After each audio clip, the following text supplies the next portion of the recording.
le Sénat a demandé de lever les dispositions transitoires applicables aux ressortissants roumains et bulgares concernant leur accès au marché du travail. Ces mesures apparaissent aujourd'hui comme des restrictions inutiles dès lors que la liste des métiers qui leur sont accessibles a déjà été étendue à 291 métiers et qu'il devrait être mis fin à ces dispositions en tout état de cause, et je l'espère sincèrement, le 31 décembre de cette année.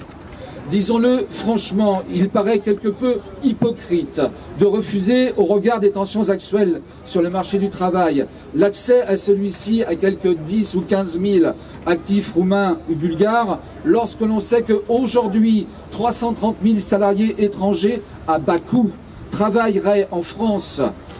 dans le cadre d'opérations de sous-traitance confiées à des prestataires étrangers, comme le révélait une note du ministre du Travail à l'automne dernier.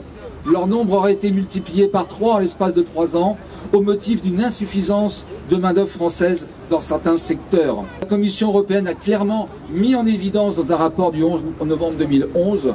sur le fonctionnement des dispositions transitoires, le rôle globalement positif qu'avaient joué les travailleurs roumains et bulgares dans l'économie des pays d'accueil qui les avaient levés. Elle indique qu'ils participent, je cite, au marché du travail dans la même mesure que la population moyenne, voire de manière plus importante, et que dans l'ensemble, ils ont enrichi l'éventail des qualifications et ont accédé à des emplois dans des secteurs et des professions où la pénurie de main-d'œuvre devait être comblée.